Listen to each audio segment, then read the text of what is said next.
The day I finished installing solar panels on my roof, I knew I was in for it the second I saw Deborah Linton marching across my lawn like she owned the place.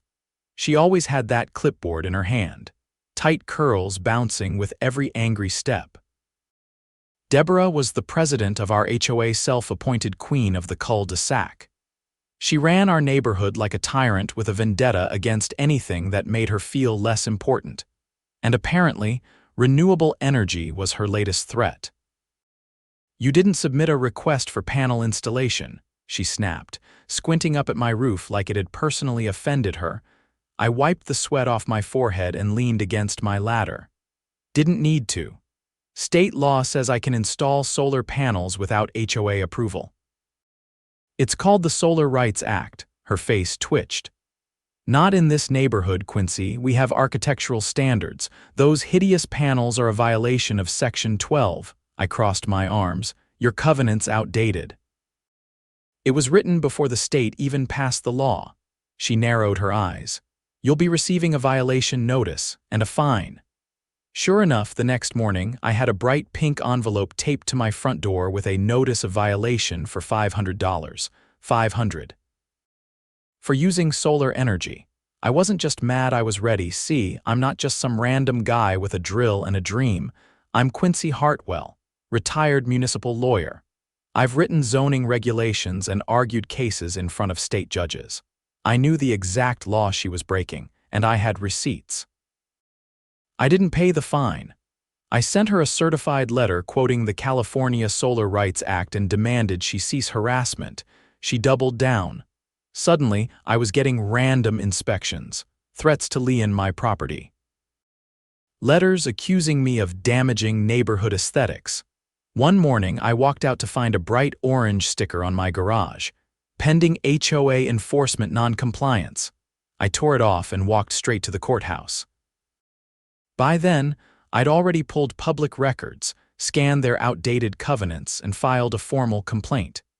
The HOA had never updated their documents to comply with state law. Worse, they were fining homeowners illegally for years under that same outdated garbage. I wasn't just fighting for my solar panels anymore. I was going to end them. HOA story, HOA stories, homeowners association stories. The clerk at the county courthouse barely looked up when I filed the civil complaint. She slid the stamped copy back across the counter and said, "You're the fourth one this month to file against a homeowners association. Something's in the air." I gave her a nod, tucked the paperwork into my folder, and walked out into the blazing afternoon. The sun lit up the panels on my roof like a silent protest. Good. Let it glare back home. I didn't have time to step inside before I noticed a man in a blue polo crouched by my mailbox. I called out. "Hey, can I help you?" He stood, brushing dirt off his khakis. "Just checking compliance." "Routine." "Routine for who?" He showed me an ID badge clipped to his collar. "HOA compliance contractor. We're inspecting mailbox heights, post conditions, and street number visibility." "Interesting," I said, stepping closer. "Because my mailbox hasn't changed in 12 years and I'm the only one getting inspected today." He shifted. "We go where we're told." "Who told you to come here?" He hesitated, then muttered, "Deborah Linton." I pulled out my phone and snapped a photo of his badge and his clipboard. He frowned. "You can't photograph me. You're on my property. Get off it." He left without another word. Inside, I opened my laptop, pulled up the HOA's financial disclosures, and started cross-referencing. They'd recently hired an outside contractor for aesthetic inspections, but there was no bid process. No invoices either. Just vague allocations and a withdrawal of nearly $10,000 labeled Property Oversight Enhancement. That was public funds, our dues being siphoned off without documentation. I called a friend of mine, Elise, who worked at the district attorney's office in financial crimes. We'd done 3 zoning cases together back in the day. I didn't beat around the bush. "Elise, I've got a neighborhood board president using HOA funds for personal contractor kickbacks." "You got bandwidth," her voice sharpened. "You have documentation enough to get a warrant. Email it."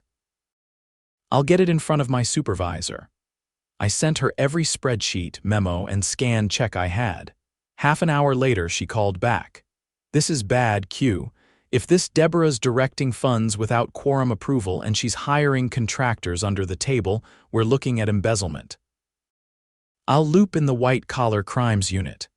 The next morning, I got a call from a guy named Detective Farrow. He asked if we could talk in person. I told him I'd be on my porch with coffee and a front-row view of the HOA's meltdown. He showed up 20 minutes later, plainclothes, clipboard in hand. We went over the documents and I gave him the name of the mailbox contractor. He made notes, asked about board meeting minutes and whether those financial decisions had been voted on. They haven't held a single public meeting in over a year, I said. That's a violation of their own bylaws. Everything's been done through email chains and Deborah's directives. He nodded. That's enough for a subpoena. Meanwhile, I filed a motion with the civil court to expedite my case. The judge reviewed the HOA's covenant and bylaws alongside the Solar Rights Act and granted an emergency hearing. The HOA had 10 days to respond. Deborah responded in the only way she knew how, with intimidation. 3 days before the hearing, she had 2 board members post signs around the neighborhood declaring a special assessment meeting to address non-compliant homeowners and illegal installations. The signs were handwritten, stapled to telephone poles, and completely out of protocol. That night, I knocked on my neighbor's door, Carlos Gutierrez, a retired Navy engineer who always kept to himself. "Carlos," I said, "you got one of those flyers." "Yeah, trash. Why?" "Because she's trying to levy fines without a vote or legal basis." His brow furrowed. "She can't do that, I know, but she thinks no one's going to stop her." He nodded slowly. "Let me make some calls." By the time the meeting rolled around, Deborah had set up folding chairs on the community lawn. Maybe 20 people showed up, mostly out of curiosity. She stood in front of a plastic table with a megaphone, and the same clipboard she always carried like a badge of honor. Before she could speak, Carlos stepped forward with a small group behind him: older residents, a few young families, and even the guy with the classic car collection on Sycamore Drive. They were holding printed copies of the HOA bylaws. "Deborah," Carlos said calmly, "you don't have quorum.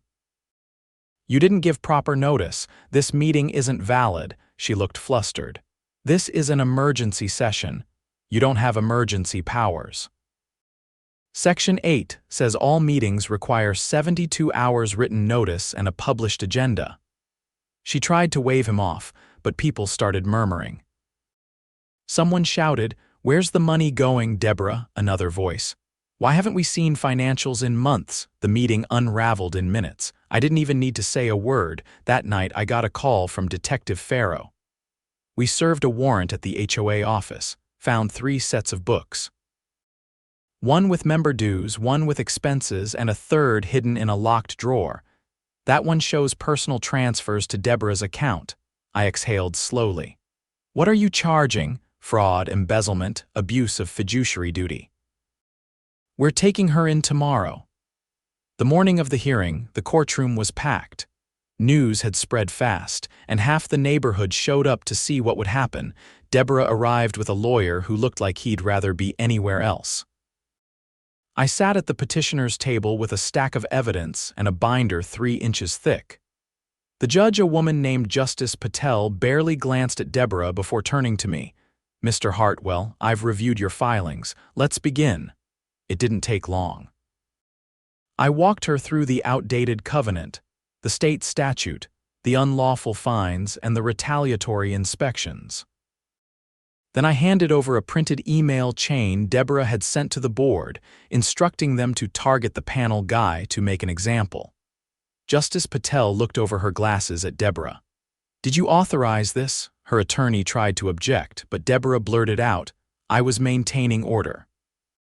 He was undermining our community standards. The judge leaned back. "Your standards are unenforceable under current law. You've used this association as a personal enforcement tool. I find that you've violated state housing statutes and your own governing documents." She turned to the clerk. Effective immediately, direct the county to dissolve this HOA board under Section 14 of the Civil Code. A court-appointed receiver will assume control pending audit. Gasps erupted. Deborah's lawyer whispered something, but she was too stunned to respond. As we left the courtroom, a reporter approached me. "Mr. Hartwell, do you think this sets a precedent?" I paused for a second. "I think it reminds people that power without accountability always ends the same way." I walked outside into the sun, panels gleaming overhead, and a neighborhood finally waking up. The weeks following the hearing were anything but quiet. I'd expected life to settle down after the court dissolved the HOA board. Instead, the neighborhood was left in an awkward limbo, no formal leadership, no official communications, and a whole lot of unanswered questions about where our money had gone. With the court-appointed receiver overseeing the audit, residents started poking around on their own, uncovering things that made even my stomach turn. For starters, one of the board members, a man named Lauren Beck, had been using HOA funds to pay a company registered in his wife's name. Landscaping, supposedly. But half the receipts were for consulting services with no work ever recorded.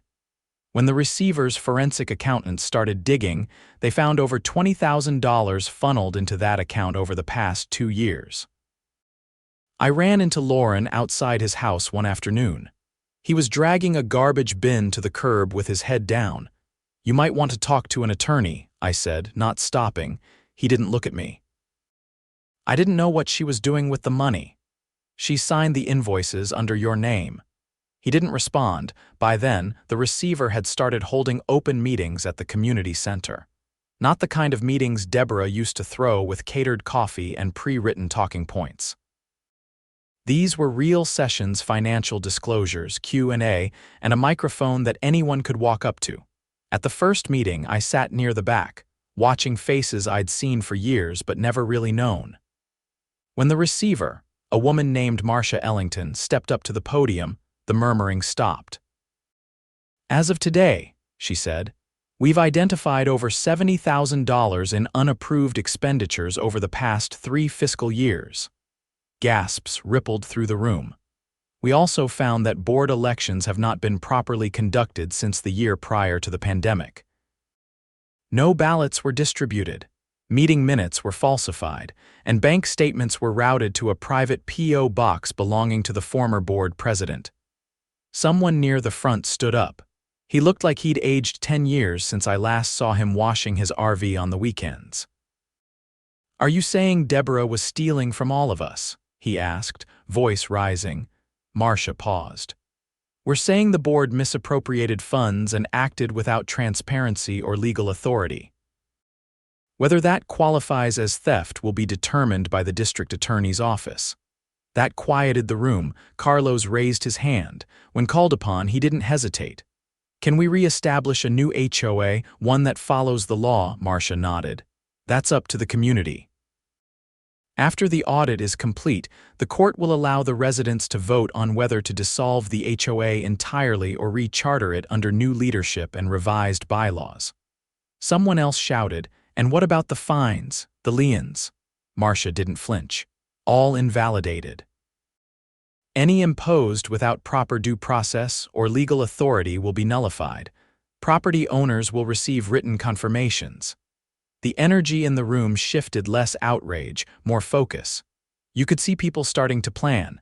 That night, I returned home to find a small envelope taped to my door. No name, no return address, just folded paper inside. I opened it cautiously. It was a printed list: names, dates, payments, and check numbers. All of them corresponded to donations made to a neighborhood improvement fund Deborah had promoted during a community BBQ 2 summers ago. I remembered that event. She'd claimed the money would go toward a new playground set near the cul-de-sac. The playground was never built. The list showed deposits into a personal account matching the last 4 digits of her checking account from the audit records. Whoever had dropped this off knew exactly what they were doing. The next morning, I drove the sheet to the DA's office and handed it directly to Elise. She scanned it, then looked up. These weren't in the original batch. Anonymous tip, someone's talking. She set the paper down. This is enough to justify expanded charges. We're adding misappropriation of charitable funds. By the following week, Deborah had been formally indicted on 6 counts, including wire fraud and breach of fiduciary duty. The local news finally picked up the story. They aired footage of her being led out of her house in a blazer over pajama pants, hands cuffed in front. The anchor called it the largest HOA embezzlement case in county history. But that wasn't the end. The audit revealed something that hadn't come up in court. Deborah had taken out a loan using HOA funds as collateral. A private lender, unlicensed, with terms so predatory it bordered on extortion. The loan agreement was buried in a stack of scanned PDFs, signed under the name of the HOA treasurer who had died the year prior. The signature was forged.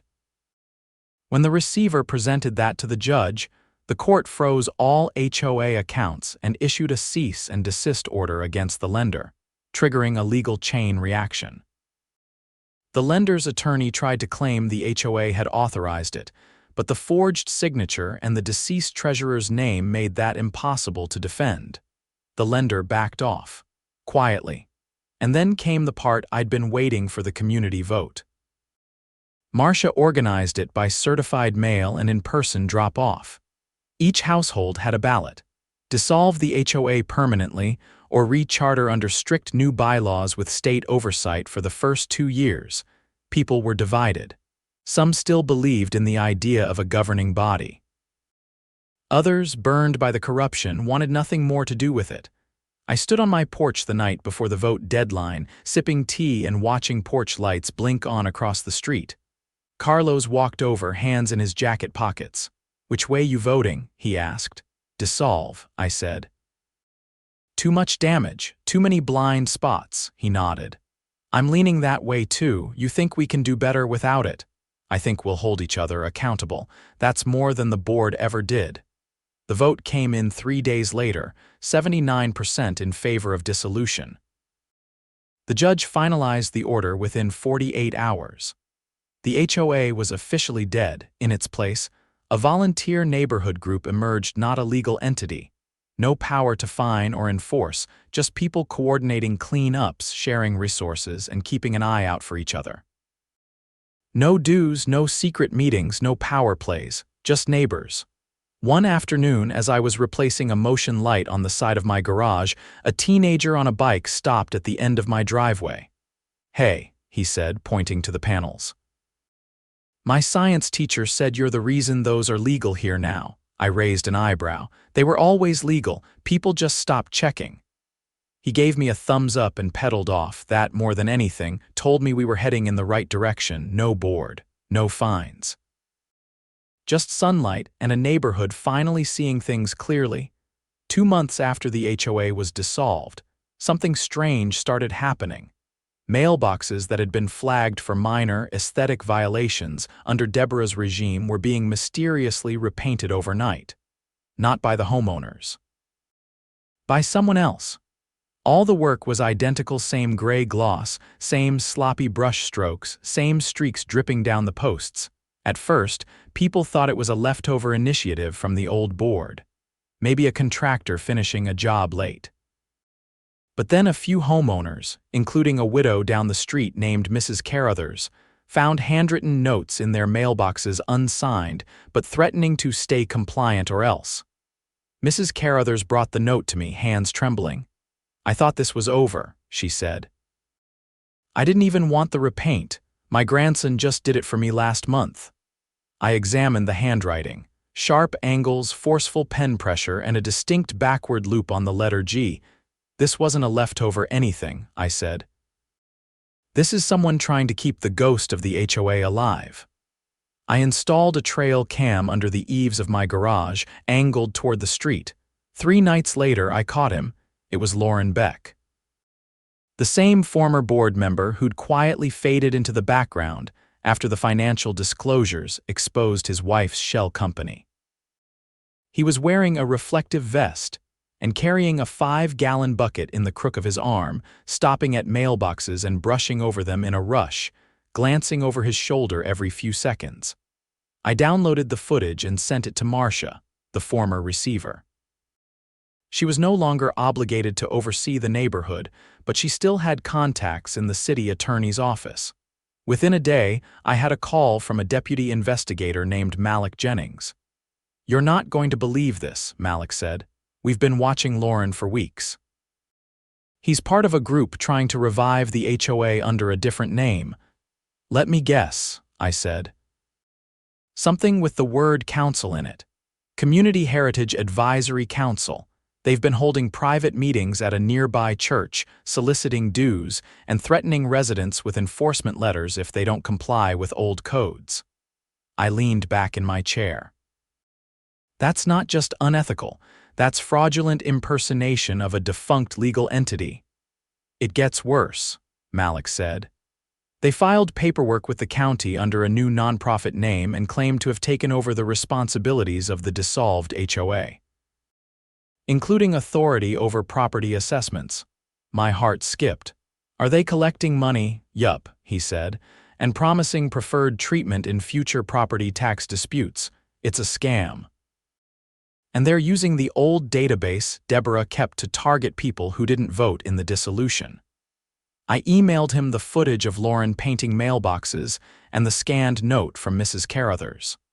Malik confirmed the handwriting matched other letters they had already collected. The next week, search warrants were served. Lauren's garage was packed with files taken from Deborah's home office membership rosters, financial statements, even old violation templates with homeowners' names still printed on them. Turns out, after her arrest, Lauren had quietly removed boxes from her property before the court could seize everything. They also found a burner phone with text messages between Lauren and 2 other former board members, discussing how to reassert structure before the neighborhood falls apart. The county pressed charges: unlawful impersonation of a dissolved organization, attempted fraud, intimidation of vulnerable persons, and obstruction of a court order. Lauren was arrested at dawn with 2 others. The neighborhood buzzed with disbelief. Some residents felt betrayed again, while others were too exhausted to react. But the breaking point came when the sheriff's department confirmed that some of the mailed letters included forged county seals, an attempt to make them look like official government notices. That crossed the line into felony territory. Malik stopped by my house a few days later with an update. "The DA's office is adding mail fraud. That's federal. They're contacting the United States Postal Inspector Service." I raised an eyebrow. "You think they'll actually see jail time?" "They'll definitely see court, and with all the evidence." "I'd say prison's not off the table." The trial was scheduled for early fall. By then, the neighborhood had started healing. The community group that had formed after the HOA's dissolution decided to build a public bulletin board near the park entrance. No power, no influence, just a place to post lost pet notices and block party flyers. I donated the lumber. Carlos built the frame. At the trial, I was called as a witness. So was Mrs. Carruthers. And even the teenager who'd stopped by my house weeks earlier, his family had received one of the fake letters, threatening that their basketball hoop violated heritage standards. The courtroom was quiet when the prosecutor played the security footage of Lauren repainting mailboxes. No one looked away, not even Lauren's attorney. When it was my turn to testify, the prosecutor asked one question that stuck with me. "Mr. Hartwell, in your opinion, why do you think these individuals went to such lengths to revive a dissolved HOA?" I didn't hesitate. "Because control, once tasted, doesn't let go easy, especially when no one ever told them no before." The jury took less than 6 hours to return a verdict, guilty on all counts. Lauren was sentenced to 4 years, the others to 2 and 3 respectively. They were also ordered to pay restitution to every homeowner who had received one of their fraudulent notices. The neighborhood finally exhaled. Weeks later, a small celebration was held at the community park. Nothing fancy, folding tables, a grill and pitchers of lemonade. Mrs. Carruthers brought cupcakes. Carlos tuned up his old radio and played classic vinyls. I didn't speak much that day. Didn't need to. People came up, shook my hand, said thank you. Not because I'd fought the HOA, but because I'd stayed when it would have been easier to move. As the sun dipped low, I looked out over the street, clean, quiet, and finally free. No signs posted on poles. No clipboards. Just neighbors talking like neighbors again. I walked home under the warm dim of porch lights, a breeze carrying the faint scent of charcoal and cut grass. When I reached my driveway, the solar panels above me caught the last gold threads of daylight. No fines. No fake councils, just sunlight. And peace.